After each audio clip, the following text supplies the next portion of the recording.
Okay, so I did some digging. I mean, we do not need to live ignorantly in this society anymore. You can do some active searching and find the information that I'm sharing with you anytime you want. So my concern is that this IWTA, the Immigrant Women Trades Apprenticeship Program, was a front. That it was, taking money from the actual mechanisms that are in place for people to get apprenticeships. So they're using in BC, they're using the ACE Trades Technical Institute, which is a um, certified uh, educator. I looked it up for her in Alberta, and SATE is offering a very similar thing.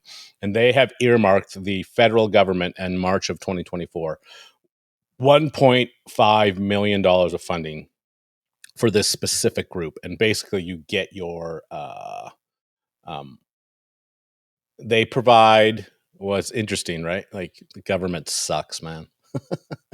Provides up to $4,000 in interest-free loans for technical training that is designated Red Seals. The money can be used for tuition, tools, equipment, living expenses, and children. Um, for apprentices who have progressed through the first and second year of a designated Red Seal trade as of March 31st, 2025, applicants over this grant are no longer accepted. So it changes all the time. They ain't giving away free money. It's going to, as far as I can tell, the institutions that are already in place to provide these services. So they're paying the teachers, they're paying for the programs. I think it's great. They're just sort of putting a nice ribbon on it to attract um, immigrant women. It will not. I did do some digging.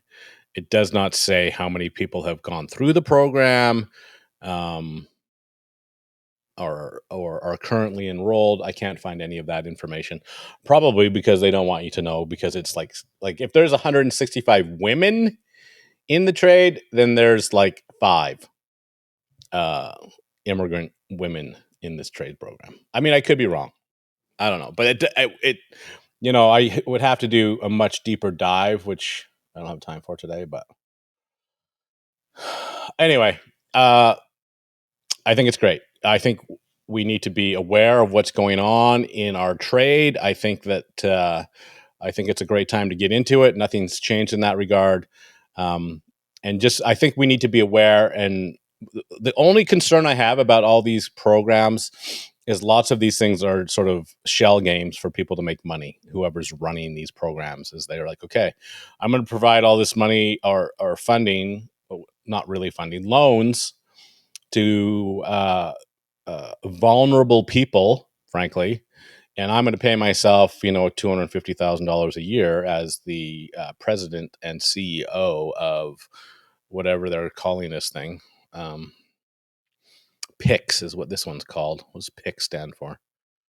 I don't know. Can I find out in a minute? No. Sorry. I'm not going to give the gal's name because I don't know what that's going to do, but it's PICS.bc.ca. I don't know what PICS stands for, but it doesn't say. Anyway, so there might program eligibility: women in BC, Canadian citizens, or permanent residents or protected refugees. So that's who. I mean, it's a broad, but they won't tell me how many people are enrolled in it for obvious reasons. And I would like to know how much this gal who's running it gets paid. Anyway, it's always. I mean, as we can see, certainly my experience is it's the bureaucrats that suck up most of the funding, and the people that actually do the work are fighting for an extra dollar here or there. As usual, my thoughts, not yours. Good.